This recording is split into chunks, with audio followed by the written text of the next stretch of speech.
sorry for your loss. I apologize. It was tough. No one, you hate to see that happen to the good people of Kansas City, Missouri. Oh, I thought you were talking about New Orleans -3. I tried to forget that happened. That was unfortunate. I don't understand how you can be such a great offense, settle for field goals on those first 2 drives. And then you probably, really after that, they sort of deserve not to cover, but they were certainly the right side. And that penalty was atrocious, just terrible. Well, especially when the other coach just like gift wraps you a terrible idea near the end of the game. You know, you almost, I don't know. And then I thought when they won the coin toss, I thought it was going to be a wrap. You know, that first drive of the second half for the Saints, when they basically just surgically gave the ball to Kamara in the passing game, that I thought that would have been something that they could sort of replicate in overtime. But, you know, Drew Brees was under more pressure than I think he's used to, and his arm strength isn't quite – even the Ted Ginn deep ball, like, probably should have been intercepted. It was a brilliant play by Ginn, I think. And, you know, so it's just weird. It was a weird game. I think we're still probably on the right side in saying New Orleans is a stronger team, but ultimately that's not always how it works out. Yeah, I was asking my good buddy Terry McCauley, former Super Bowl referee, about that missed DPI call. And I was like, is there any conceivable way that you can understand how that call was missed? And he just flat out said no. In his mind, it is the reason that call was not made is that in the playoffs, they want to let the players play. Which is the fans' fault, right? Which is ridiculous. We have to have some level of consistency here. I don't understand how you can possibly miss that, especially given that these are supposed to be the best refs of the season, right? Making these. So there were a couple of really big plays in this game. I think maybe that's the best way to sort of talk through some of this. Some missed opportunities for the Saints, right? The Michael Thomas underthrow there. He clearly had him beat on the left side of the end zone. The interesting thing about that is Drew Brees throwing outside the numbers to the left, 1 for 5. Really not great. Yeah. Really not what you want to see. The tight end dropping the pass in the middle of the end zone. There's that one. I think clearly both teams that lost on Sunday, and they talked to Michael Lombardi's book talked about this with respect to Belichick. The most important 4 minutes of the game are the 4 minutes before halftime, and both teams lost. And the margin of victory was less than the touchdown they gave up at the end of the first half. I think the Rams were playing a really bad game, had only 3 points until that last drive. Josh Reynolds gets open a few times. Like, it's just weird stuff like that happens at the end of the first half. With the Chiefs, it sort of made no sense in their game either, where it was like they let them run a play, some time drill off, then it gets to this like second down, and then they call a timeout. It's like, well, either you hope that the other team just drains the clock to 0, or you call timeouts from down 1. You know what I'm saying? Like, just not having a plan at the end of the half, and I think it bared out there both times. You know, that end of the first half was crucial. I think it really got the Rams going a little bit, and then despite that, Saints held them to a 3-and-out at the start of the third quarter, got their touchdown, went up 10. Things were looking okay. I thought the Saints defense played well yesterday, more or less. They did play well. Unfortunately, Goff played better, and that really seemed to be the story. His ability to make some things happen that we normally don't see, outside of the pocket, those couple of plays in the second half where the Saints got pressure, and he was able to handle it. 9.1 yards per attempt when he was pressured. That's normally not something we see from Goff, just sacked once. When he's kept clean, he's always been very good, and he was in this game. Yeah. But it was his ability to make some of those out-of-structure plays that you can't really count on. And I think we'll talk about this when we get to the Super Bowl, but it's an interesting way of handicapping it. The 4th down decision by McVay is interesting because it got crushed in the moment. So for people that forget the situation, down 20-17 at the 1, 5 minutes, a little over 5 minutes to go. It's 4th and 1, and you're the Rams. You're not the Arizona Cardinals. You have C.J. Anderson, who weighs 460 pounds, and an offensive line whose specialty is running the ball. They're the #1 run blocking unit in the NFL. Plus, you have a quarterback who, you could probably sneak if you needed to. And they decide to kick the field goal to tie the game, to give the ball back to the Saints, basically saying, we're gonna let this drive not matter, because you give the ball back to the Saints there, and you'd expect them to score points, right? And so it just made zero sense. The math completely backs that up. Just the decision to kick instead of the decision to go cost them about 8 percentage points. Were they to score, they would have been 63% to win versus kicking a field goal, which just got you to 40. So just a really massive mistake by McVay, which is interesting because it will not be remembered as it should be, because they won. Mm-hmm. Absolutely. And we're never going to, that. And the other thing, and we've been talking about this, for weeks, the Seahawks, for example, the Cowboys, when you win despite poor decisions, it reinforces oftentimes that decision-making process. And, even like you look at Twitter and people are like, people like you, Brian Burke, people like putting out the win probability stuff, and people tweeting at them saying, "Oh, this didn't age well. It worked out for them." Blah blah blah. And I think as long as we have that kind of view of the game, that process doesn't matter. Results are the only thing that matter. We're going to continue to bump up against these issues. One of the things that I thought was interesting, and it sort of comes back towards the McVay thing as well, the fake punt. Anytime you play the Rams and you're not ready for a fake punt, that's malpractice, I think, right? And it gets back to the McVay thing. Throwing that fake punt is gutsy. It's not having your offense try to convert a 4th down is actually the gutsy move. And so you're willing to do that in your own end, down, right. They were down at the time 13-0. I don't understand a worldview that takes that approach, but then doesn't go for it on 4th down in the situation that beckons. We saw with Kansas City, with their not going for it on 4th down deep in their end. To me, I think, like, for one, the Saints should have been ready for that fake punt. Anytime you have somebody who's not a team starting quarterback throwing a ball, it's only your fault for not being ready for it, in my opinion. Right. And then why, the inconsistency, like Reed went for 4th and 1 multiple times on his own end, one time in Denver, I think one time in New England even, but not doing it down 7 in a game where you've been outplayed the whole time. You're lucky to be only down 7. It's tough. I would, and that's, I think, what's so refreshing about a guy like Peterson in Philadelphia is he literally makes that right decision almost every single time, whereas others, it just seems spotty with respect to when they're bold. It kills me because I'm the biggest Sean McVay believer. I think what he has done for that team is so great, and a lot of people, I think, will list his aggressiveness high among the pros for Sean McVay. Like, well, what has he done? Well, that's actually not true. He's made them more aggressive, and that's not it at all. The big things that he has done is turn around a culture for an organization that had no belief, had no accountability, had no system that people could believe in. And that is flipped completely. That's the biggest thing. Second thing, obviously, the communication with the quarterback. He and the quarterback are on the same page. Jared Goff went from worst quarterback season we've ever seen to a top 5 quarterback. And, that offense went from worst in the league to best. That's all well known.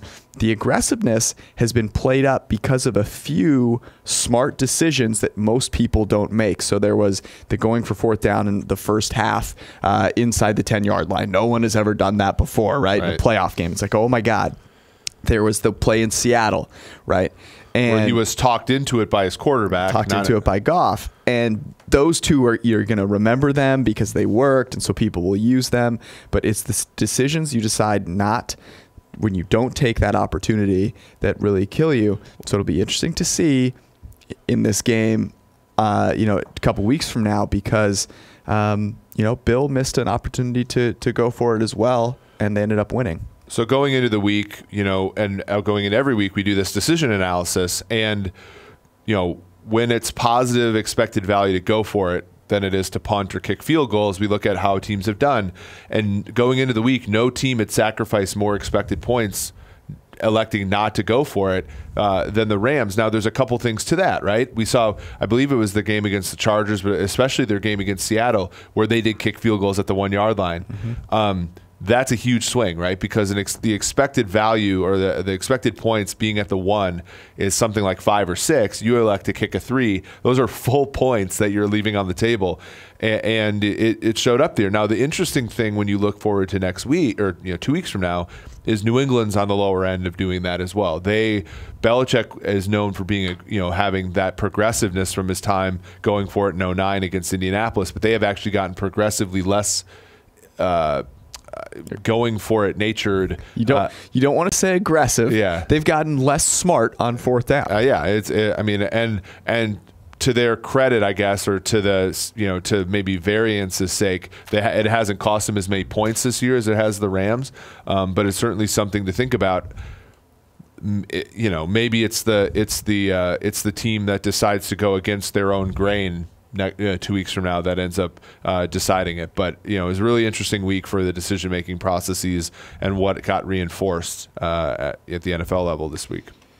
Okay, let's close out the Saints-Rams one with this.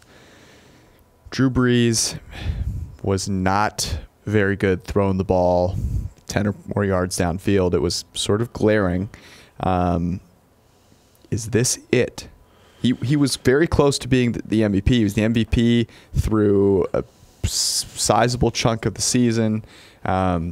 Their supporting cast has a couple of big-name players in Kamara and Thomas, but other than that, he's pretty void of talent.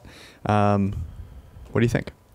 It's interesting, right? Because they have, they gave up their first-round pick for Marcus Davenport, and he had his moments. But it's not great, right? And they were clearly going for the Super Bowl this year. They were our odds-on favorite up until this week, so they clearly were a strong team. But you look at sort of their situation, and obviously Breeze is the big one, right? They have to pay him a premium. It's not going to strap them for the future because he's only on 2-year deals basically. But you got some guys with some highest salaries that didn't even produce for their team this year. Kurt Coleman, Cameron Meredith, Patrick Robinson. They're guys that have. Yep. And so they're not exactly the most well-constructed team in the world. Sheldon Rankins just tore his Achilles. So they have about $4 million even in dead money. I don't actually know where the distribution is that on the NFL level, but it's interesting. They play in what we think is a tough division because we think highly of the Falcons. I think Carolina will probably rebound. Tampa Bay has a good coach now and a quarterback that I think can catch some variance and be good. The NFC should be tougher next year than it was this year. So the question becomes, if they can't win it all this year with home field advantage and, a quarterback discrepancy that we thought was pretty big in the NFC Championship game, what are they going to do when maybe they don't catch as many breaks next year? Has anyone experienced more heartbreak, and this can be like all sports, over the past 10 years than the Saints have in these past 2? I would think the Texas Rangers, that those 2 years where they were an out away from winning the World Series in Game 6 and then lost both those games and lost Game 7 consecutive years. Pretty close. I would say that's probably, there wasn't bad luck so much in either one of those. It's just getting beat, but you were so close. The miracle in Minnie and then this missed call. Yeah. Missed call was horrible. The funny thing about that was it seemed as if Coleman had just turned his head around. It would have been a pick 6. Yeah, it was a terrible decision by Breeze. Just a horrible decision. They get bailed out of it, but regardless, you have to call that. And from the sports betting perspective, we don't know if they would have gone on and scored a touchdown on that. We don't actually. The Rams at times are smart, right? So would they have just let the Saints score a touchdown there? I think that would have probably been the smart move. Would the Saints have been smart enough not to score the touchdown and play for the field goal?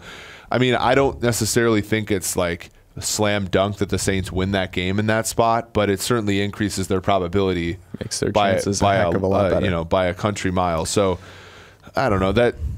Again, we have had a tough season in terms of luck on our picks, and this is just personifies all of it, in one game. Yeah, the Saints were the right pick, and it seemed to be the right pick for the vast majority of the game until that call happened. You had to feel good about it. Yep. But, This is why sports are fun to watch. That's right. Next game, the Chiefs came out and just sucked. They stunk. They were terrible. Yep. And this is the second time this has happened against the Patriots. Obviously, the first time was in New England. It was the first time that Mahomes was on this really big stage. And so everyone kind of said, okay, he got it out of his system. That was one of the things that you said over and over again. Look, he's gotten it out of his system. They've had these issues, but they've learned from them. What was the biggest contributor then in this game to them all of a sudden showing? I have an idea, but what was the biggest contributor in your mind to them just being terrible? I mean, pressure on Mahomes is a big deal, right? So he's pressured on half his dropbacks. I think, we don't want to, say it was the Patriots controlling the game, with the run game and drilling off the clock and everything. Like, I don't, the fact that they had 3 plays and negative yards in the first quarter was basically like they went out there in their first drive and stunk it up in 3 plays, right? So so a lot of it I think is somewhat noise. But if I'm Reed, I got to think, okay, Mahomes is still a young quarterback. What did they used to do for Brett Favre when he was young? They used to get him easy throws. They used to get him easy completions on the first, and it looked like, they just played it kind of straight up on the first drive. And when you have I wouldn't call Mahomes high variance, but he has some high variance-ness to him. Not scheming at least one first downable play on that first drive, to me was tough. So, but then how do you explain the second quarter? They get down, they drive, they get a big play. Tyreek Hill's only catch 42 yards, and then they just stink it up in the red zone. Mahomes overthrows Williams. He gets a sack. They get out of field goal range. That field goal would have been big, by the way. It doesn't end well for the Chiefs there. So, I don't know. What do you think? I'm putting it on Andy Reid, and I have been a huge Andy Reid proponent. I think he is the best coach in terms of developing plays, and it shows up, right? Brilliant in our coaching metric this year. But you've got to still be able to do that against the Patriots. The flip side of that is that the Patriots managed to come out with a great scheme against these other teams, right? So the Patriots do not have an incredible pass rush, right? And they managed to get pressure left and right, just doing these stunts, with 4 rushers, and it worked all game long. There was the Chiefs were not nimble enough. They did not have enough preparation to go in and say, on this first drive, regardless of what the Patriots do, the Patriots are good, but they should not be able to just completely shut you and lock you down. No way. To me, that falls on Andy Reid, because it was so weird to watch that first half. Yeah, and so if you think about what happened in this game, the Chiefs were outgained 524 to 290 on offense, right? So on one side of the coin, you say New England dominated this game, and the Chiefs were lucky to have a 4-point lead going with 2 minutes left in the game. Oh, very much. There were a couple of Reggie Ragland interception in the end zone, the Daniel Sorensen interception on a tip pass. There were a couple of OPI non-calls on their touchdowns. The Damian Williams touchdown should have been an offensive pass interference.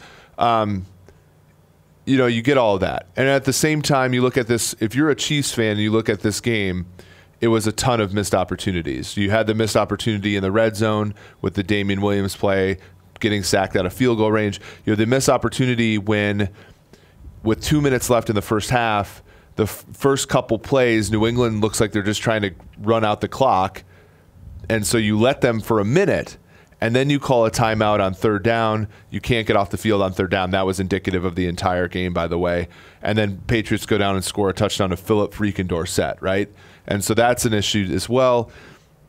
And then in the second half, you have, I don't know, you have missed opportunities in terms of the interception by Chahrouri Ward that got called back from So it's a really interesting game, because I think if you play this game out in New England's fundamentals are the same.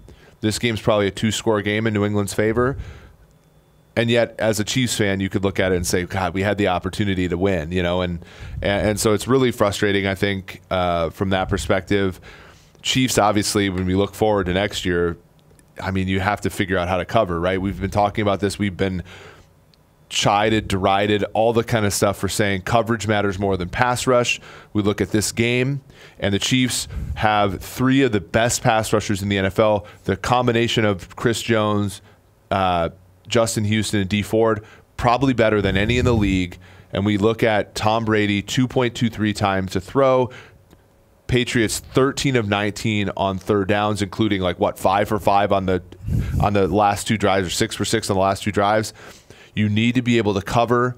And Eric Berry, coming off an injury, was not able to cover Gronk. Kendall Fuller was not able to cover Julian Edelman. When the Chiefs go back to the drawing board, they need to acquire talent in the secondary, and we told them they had to last year. They got toughness in the draft instead of talent at the cornerback position. And it really, when a team is as brilliant as the Patriots, they find a way around that pass rush, and they did it this week. Yeah, the third down variance was interesting because you sort of bemoaned that, the Patriots are just so incredible on third down, and that's, variance, right? The Patriots on third down, 7.5 yards per play. I mean, it's just ridiculous, right? I mean, the other 3 teams in the conference championship were all 5-5 or 5-6. There was a time on the overtime drive where Brady was 4 for 9 throwing on the drive, but he was 3 for 3 on third down. So it's like they were getting some incompletions. They were kind of moving Brady, although Brady was only pressured 6 times all night. They were kind of making Brady at least move a little bit. So I actually think the Chiefs covered in the secondary probably better than they normally do. And it's just the problem is when you have to cover on 3 consecutive pass plays, a quarterback like Tom Brady is going to get you every time. And, ultimately their pass rush didn't end up mattering. And the Patriots sort of inexplicably decided to run a ton on first and second down. It actually wasn't. That's being covered up by the fact that they were brilliant on third down. What it seemed to me, though, was that the Patriots were kind of just saying, okay, let's try and pick up a first down without running a play that we know will work. And if not, we'll run this play that we know will work, because that seemed to be what they did on all of those third downs. They were able to get Edelman those free releases. They were just running all over the middle of the field. It was almost comical because you kind of knew what was going to happen, and just nothing ever changed from the Chiefs' perspective. There wasn't a whole lot of, I'm Tom Brady, I'm going to throw, outside the numbers deep a whole lot. There are a couple to Gronk there, but a lot of the damage done over the middle of the field and on those in-breaking routes. So here's the question. If you're the New England Patriots and you're going up against the Rams in 2 weeks, you take a completely different approach to the game, right? Because it's clear that they wanted Mahomes off the field as much as possible. 31 pass attempts for Mahomes, very indicative of the fact that they just simply didn't have the ball as much. Time of possession was 20.53. I mean, it's just outrageous. When you're facing the Rams, what do you try to do? I mean, I don't think you try to run the ball down their throat like they did the last 2 weeks. What I think you try to do is play offense straight up, right? Yeah, it was interesting. In my mind, the reason that they ran the ball so much was that the Chiefs were just that bad at stopping the run, and so they figured they could get a bunch of these free plays, keep themselves well rested, not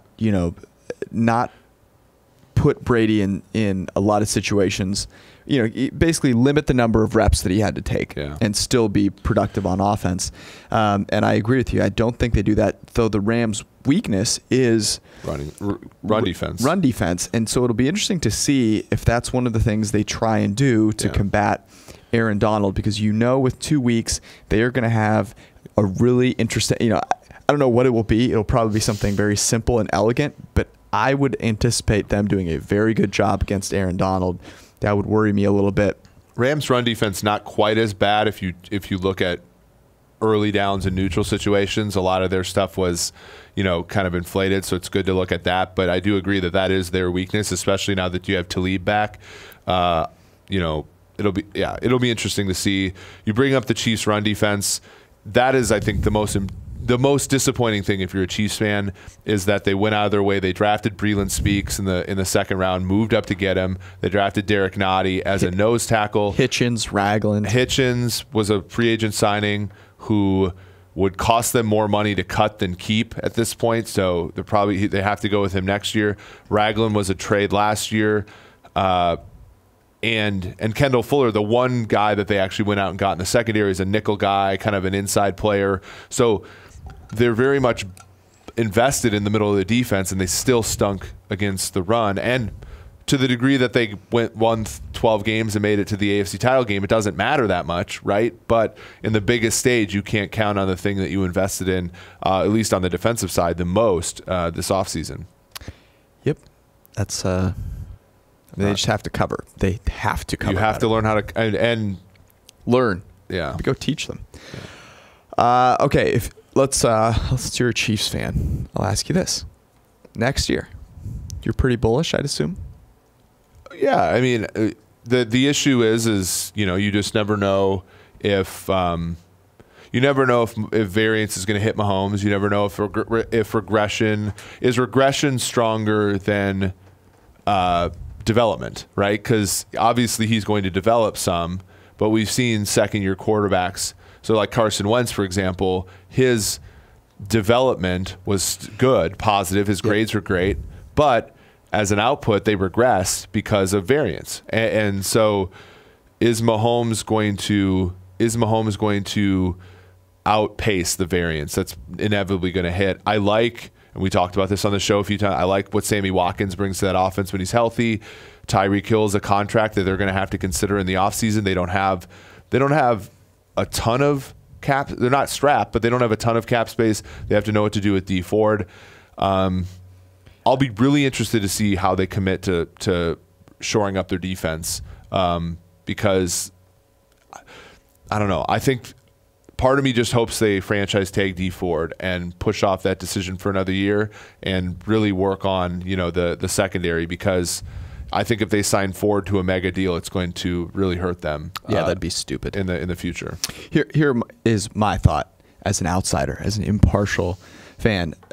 Mahomes has some easy wins that he can improve on. He took 4 sacks in that game. They were awful sacks, and he's one of those guys that lives on the edge. He takes a ton of hits, makes a ton of great throws while getting hit, all this. But I think we saw when you push that too far, when you think you can always make that play, it can result in things like this. He was actually one of the least sacked quarterbacks in the NFL this season, behind Andrew Luck. I think he was second.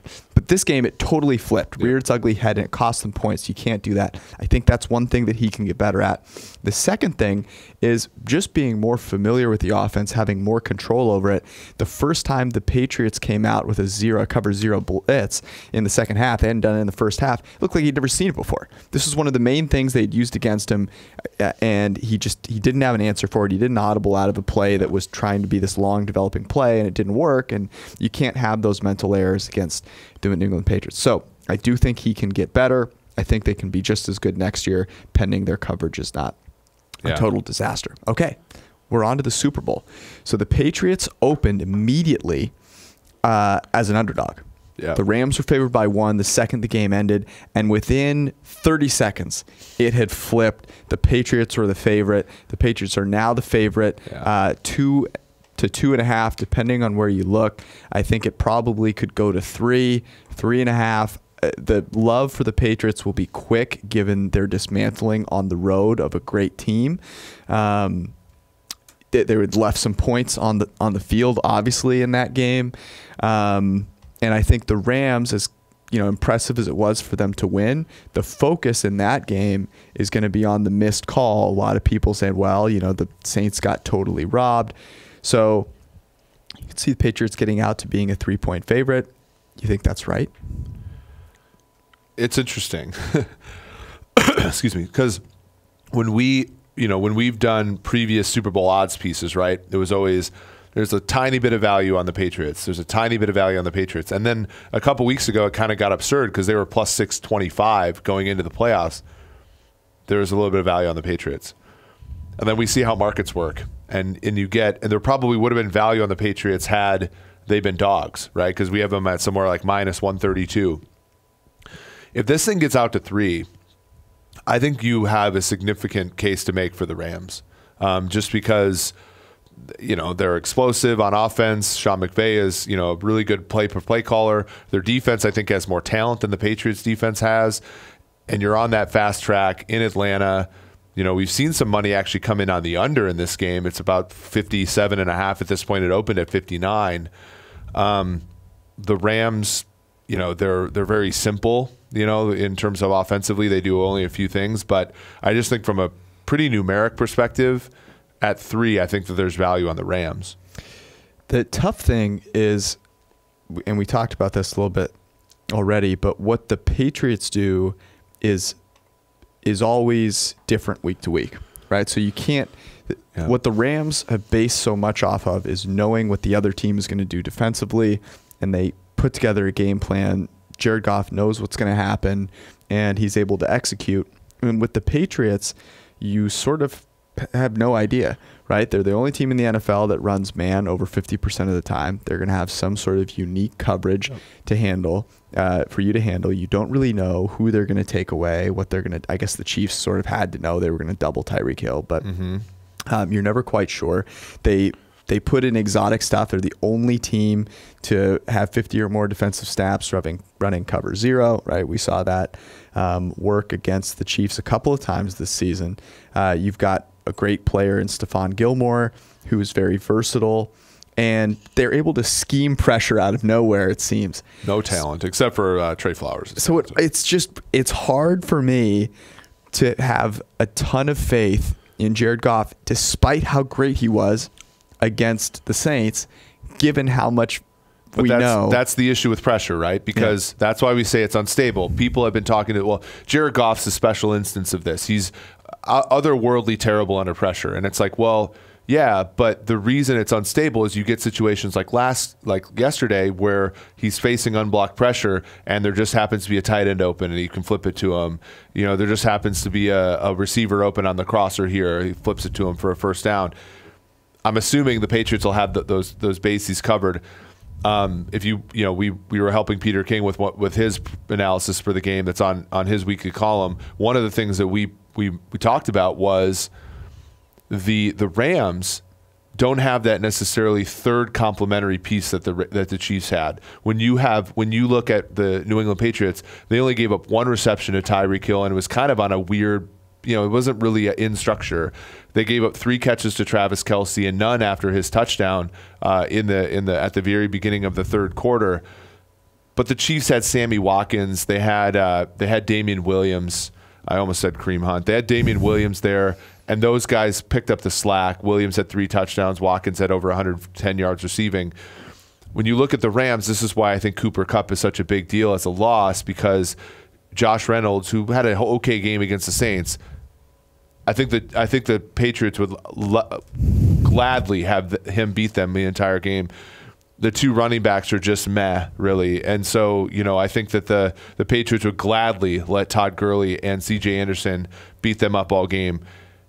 I think that's a big thing, right? I mean, having Todd Gurley on the field so he can fumble away third down passes into your defense's hands are sort of what you want. So I think the Patriots defense matches up extremely well here. By the way, that was the funniest part of that game, was Joe Buck and Troy Aikman trying to figure out if Todd Gurley was injured, not realizing that he had been brutally terrible on every snap he had been out there. The last 2 months of the NFL season has been people trying to make a case for running the ball, make a case for running backs, make a case for defense, and the gymnastics that one has to do to not even reduce it down to, this quarterback played better and that's why they won, is the most amazing thing in the NFL. James White James White overtaking Todd Gurley for the MVP in the running back race was also hilarious. It was right then and it is right now. But the Patriots, I think, are good enough to take away the Brandon Cookses and the Robert Woods, regardless of whether or not he's the GOAT. And so I think it's going to be tough for Goff. And you've got to figure that they take the approach against the play-action game that the Bears and the Eagles did, which is to say, we just do not care about you running the ball. So if you are going to fake the play fake, you better really have something ready to go, because we're not going to let you have these long developing plays down the field. They're going to be, I think they'll be super physical again with these receivers. As they were against the Chiefs. As they were against the Colts in 2004. I mean, it's the same thing. Yeah, and my guess is it's going to be a little easier because they don't have as much talent, the Rams don't, as the Chiefs did. Let's flip it onto the other side, though, because Tom Brady has been cooking dinner in the pocket. 90 dropbacks. Like a fast food dinner, because it's getting out there in 2.2 seconds. He's been peeling out avocados at a record rate. 90 dropbacks. He's been sacked, hit, or hurried on 13 of them, not sacked a single time. So that's under pressure, 14%, not sacked once. I've never seen numbers that low in the playoffs, in the PFF era, of any quarterback with 70 or more dropbacks in the playoffs. That's 14% of the time. That's ridiculous. That's unbelievable. That would be 10% better than the league leader this season. Well, and the reason we thought that they couldn't get it done is because they didn't have Josh Gordon and their receivers were weak and all this kind of stuff. But if you're scheming up the stuff that that they've been scheming up, it's really just been Edelman, White, and Gronk only this last week. But it seems to be enough when it's pretty simple stuff and you're identifying weaknesses pre-snap, and they're getting it out quickly. My question is this: Do you think the Rams can beat the Patriots if Brady is kept clean? No, 80% plus of the time. And I don't. And I think this is going to be another game in which, as much as we love Aaron Donald and as much as we respect Ndamukong Suh as a player, Dante Fowler, Aaron Donald is going to get plus, in our old system, like plus 7.5 on Sunday. And it's going to be hilarious next Sunday. And it's going to be hilarious because he's going to have a ton of blocks beaten and it's not going to get any pressure because this thing's going to come out quick. Or they're going to roll away from him and he's going to win the rep. And and we saw that. We saw that when the Chiefs played the Rams. We saw that, we've seen this before where Donald is going to murder the person in front of him. It's not going to matter because a brilliant offense can scheme away from pressure. I think they are going to try and they're going to have so many different ways to make him work hard, but actually use that against him.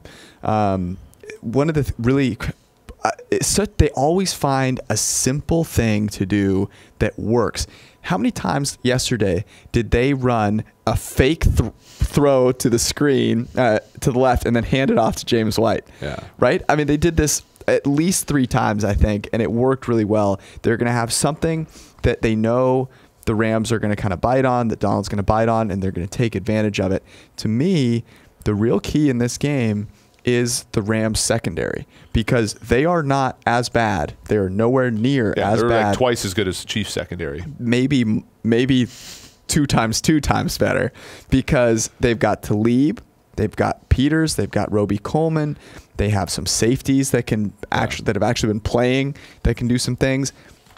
The one weakness, I think, is can they cover from the linebacker position? I would expect that Belichick, McDaniels, and Brady really attack that. Unlike the Saints who have maybe 1.5 deep threats in Thomas and Ginn, they had the running back out of the backfield.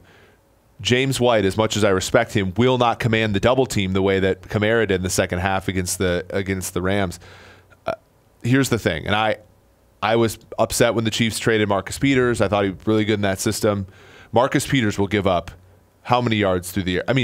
Talib is brilliant. They're going to pick on Roby Coleman's a good nickel, and their safeties are good. Linebackers are passable. Belichick does a great job of putting the weakest parts of the team in position to fail, like he did with Anthony Hitchens against the Chiefs, and like he's going to do here with Marcus Peters. If you're the Rams, are you expecting this? How are you going to cover up for it? Yep. Because it's not like the Patriots have.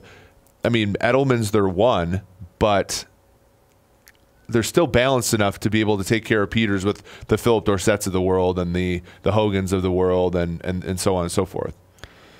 I concur. It'll be a fascinating game because of the difference in the way these two teams work offensively, right? The Rams so formulaic in terms of and they've been mixing it up recently with CJ Anderson coming in. They've been running a lot more 12 personnel. They were at like 96% 11, right? That's all they ran. And now they're more like, let's see, what was it? I have it here.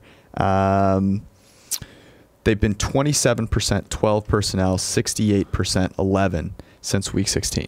So it has been changing a little bit, but they still do the same basic things, right? They need the play action. They need that to create some clean pockets. Goff from a clean pocket, second highest grade, PFF grade per snap behind only Drew Brees. And obviously under pressure, he is nowhere near as good, but that's just something that you kind of want to throw out, right? Can he be really great on these clean pockets? Yes.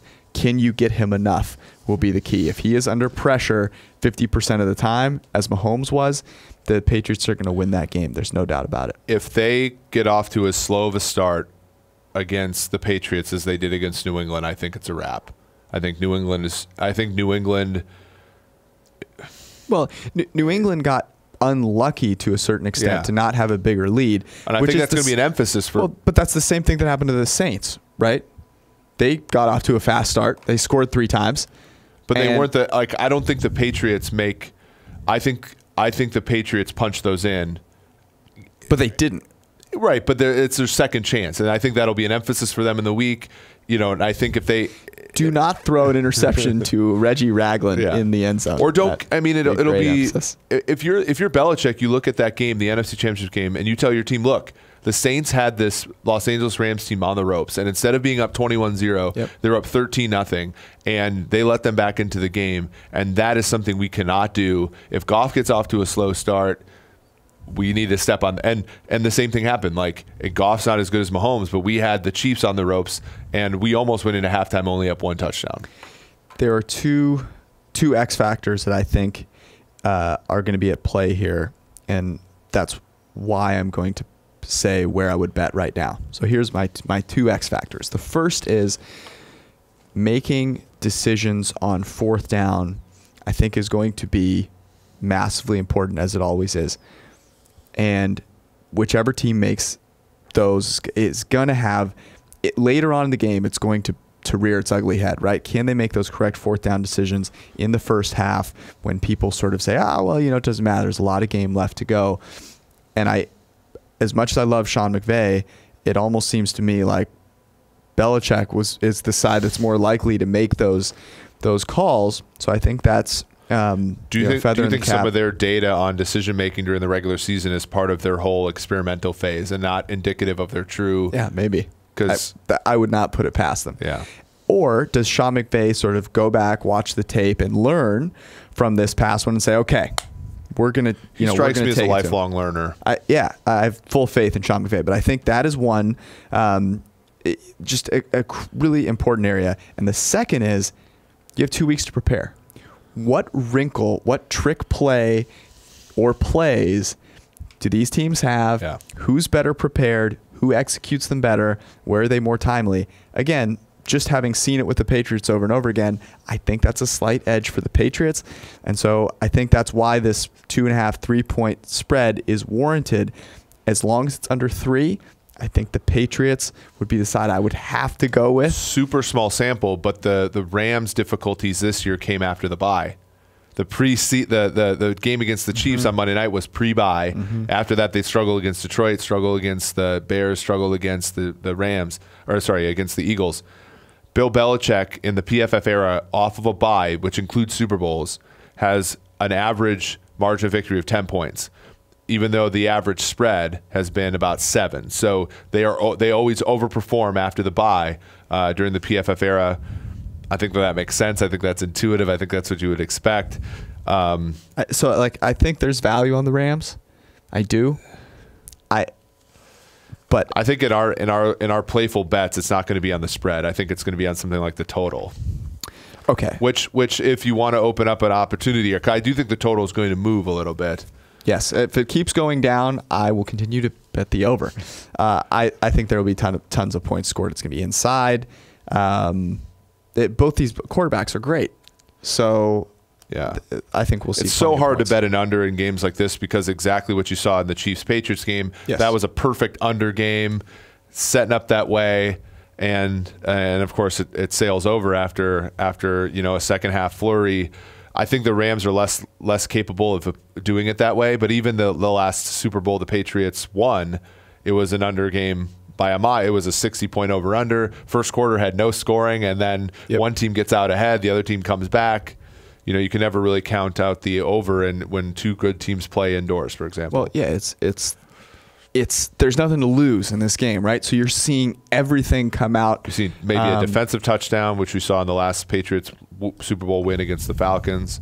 I think the over is a great bet. If you have to pick against the spread right now, it's at 2. You're going to take the Rams? If I have to, I would probably go with the Rams. I think there's another factor, which is, and I think this played against the Chiefs, it is so hard for a young team to grasp how fleeting these moments can be. Yeah. The Patriots have been there over and over and over again. But I think there's a pretty good chance that if Brady wins this one, he retires. I think there's a chance. I think there's a chance Belichick does the same thing. I think Gronk is done. He is so done. But so even if those guys aren't retiring, I think there's a certain finality to it. I think you mentioned this earlier this week, where they are playing for each other in a way that I'm not sure the Rams are. I'm not sure the Chiefs were, because they should be there 5 more times. Well, over the course of their career. You see what Andy Reid said in his press conference? He's like, today's a sad day, but I'm so excited for our future. And while I agree with him, that scares the shit out of me every time I hear, because the 98 Vikings were like that with Moss and Carter, and they got back to the NFC Championship game once.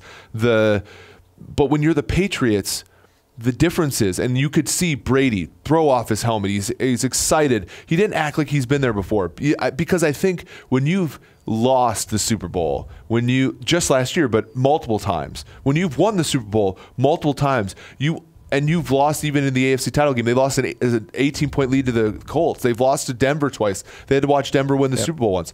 And then all their Super Bowls have been close. When you've seen the spectrum, the distribution of emotions that occur in that situation, I think you prize every situation more. And I do agree with you in that sense. Whereas with the Rams, you're like, God, our quarterback's young, our coach is young, our MVP running back is, doesn't look young anymore, but he's still chronologically young. You just don't get it, right? And I do think that adds to it. Interesting that the Eagles were able to overcome that last year, but a team like the Falcons was not able to. The Eagles also got one of the greatest quarterback performances we've ever seen. If Jared Goff has one of the greatest quarterback performances we've ever seen, they will win as well. Another couple of things that I think play on the side of the Patriots, it being in Atlanta, where the players play. And they ride on them things. Every day. The Patriots are going to have way, way stronger fan support. I think there's no way that the Patriots don't travel way better. You're not going to convince that many people to go from L.A. to Atlanta. Trust me. The Rams don't have that many fans to begin with. Trust me. You aren't convincing a whole lot of people to go from avocado toast on the beach all the way to Atlanta to watch the Rams Where it's play. Actually not that nice out this time of year. Ain't happening. People from New England, they're already on the way to Atlanta. The second thing is, it's just, as much as I love Sean McVay, it is going to be a learning experience for him. He has not been in this situation before. This is their first deep playoff run. So as much as I think if I had to pick one coach to learn well on the fly, I would pick him 10 times out of 10, 100 times out of 10. Belichick and that group, having done this every freaking year, it's just going to be so much easier for them to prepare because they don't have to learn all of these things along the way. If it is under 3, I'm taking the Patriots. I'm taking the over. Props. Let's run through some props before we get out of here. Yeah, let's do it. So you have some props that you like. Give us the first one. A couple of them that I like, and they're unders, and I know that it's not the public side is to bet overs. A couple unders I like here. I like the Sony Michel under 0.5 receptions at plus 135. So here's my thing. I would have never thought that you would have given me a running back and an under.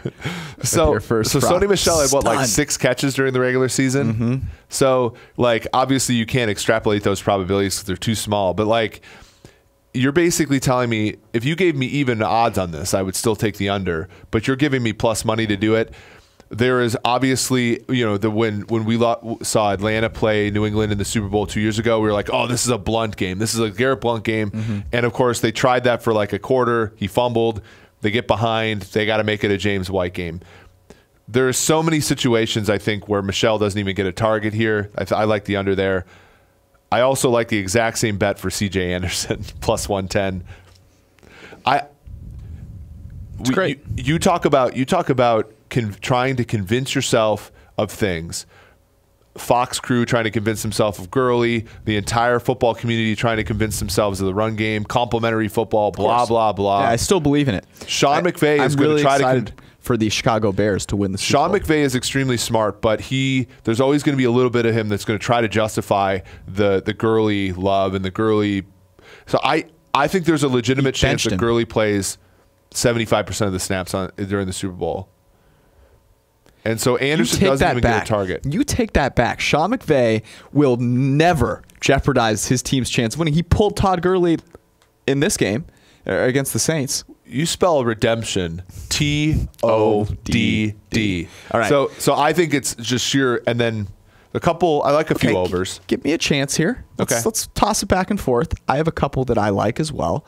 The first scoring and 2 score props are a couple that I enjoy because you can find some great odds.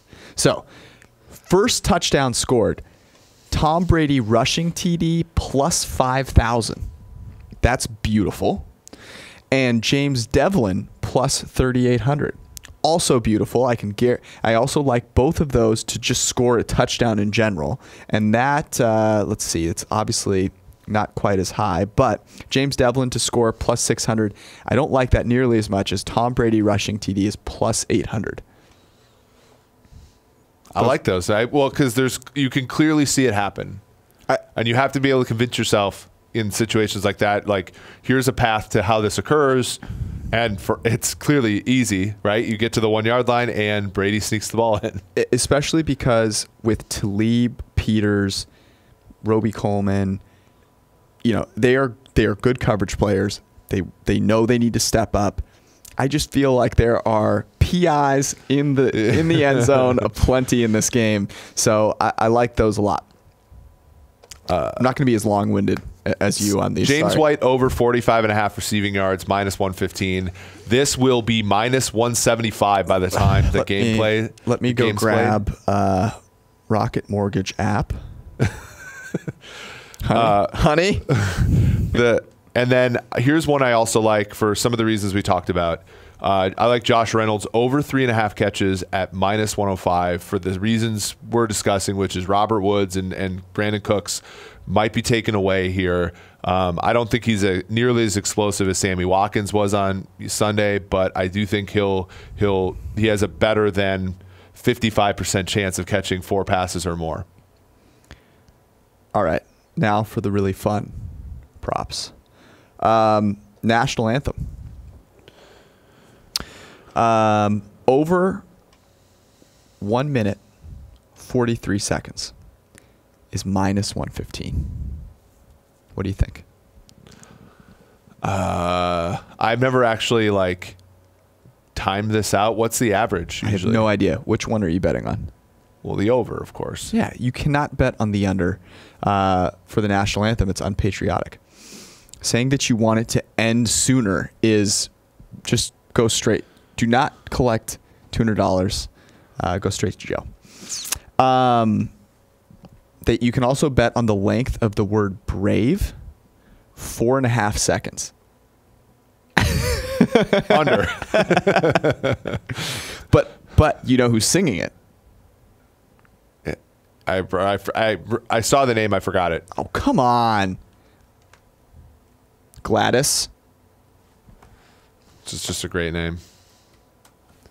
I'm looking it up now. Just tell me. I just did.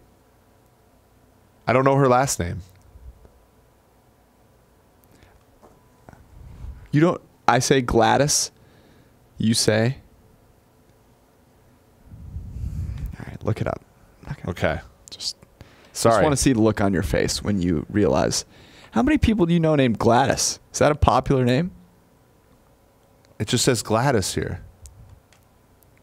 Hold on. Yeah, it just, I mean, okay, fine. I'll look it up. Gladys Knight? Okay. Oh, yeah. All right. Gladys Knight. Hey, how many singers? Gladys is such a... All right, now we know that Eric has a bunch of friends named Gladys. Very popular name in Wisconsin. Didn't know who Gladys Knight was. Anyways, if Gladys Knight, if there's one person who might be able to carry Brave on for over 4.5 seconds, might be Gladys Knight. Do you know who's performing at Super Bowl halftime? Did you watch the game yesterday? Because they said it 1,000 times. I try not to watch commercials. That's All like right. when I like read books. We've got a great one. We've got Maroon 5. They're the main act. We also have Big Boy. Oh, from Atlanta, and where the players play. And we have Travis Scott. So there's some really cool. Who? Exactly. So we have some really cool props here. The first one is, what song will Maroon 5 open halftime with? Now, my first question is, can you name a Maroon 5 song? Maps. It's a great song. Okay, that's plus 1,200. So there you go. Let me give you the options. I want you to tell me if you've heard of this song. One More Night. Yeah. How does it go? Has not heard of that song. Makes me wonder. Yeah, I've heard that song. Okay, I have not. Animals. Oh yeah. You are Animal Mo. This is embarrassing. Don't want to know. I actually don't want to know. Okay, I've never heard of that song either. Here's one I have heard of. Girls Like You. Mm-hmm. That's a great song. They should have Cardi B join in. Moves Like Jagger. Mm-hmm. That's plus 700. Ooh. By the way, the ones that I mentioned that we'd never heard of are the favorites. So that says a lot about us. I mean, they probably knew, right? Sugar is plus 700. You ever heard of that one? Mm-hmm. Payphone plus 1,200. I've heard that one. Yeah. Mike Jack plus 1,500, and any other song is plus 400. I'm going to go with Girls Like You. Okay. Because I think it's a great song. They could potentially bring Cardi B out, and it's topical. Topical and tropical. Will Adam Levine wear a leather jacket? If he knows what's good for him. Okay, I'm gonna say yes is minus 200. Oof. Okay. Brutal. Apparently he wears a lot of leather jackets. I'm gonna go no. It's gonna be indoors. So why would you not? Why would you wear a leather jacket? On the spectrum of jackets, leather it penetrates the indoor part of the x-axis. Talking puffy. Puffy is like puffy jacket. It's not normal jacket. Yeah, okay. Leather jackets. Will Big Boy wear a Falcons logo on stage? Big Boy. From Atlanta. He has to be impartial though, right? I don't know. Yes is plus 400. No, minus 700. Okay. Will Kylie Jenner appear on stage? Yes, plus 1,200. No, minus 2,500.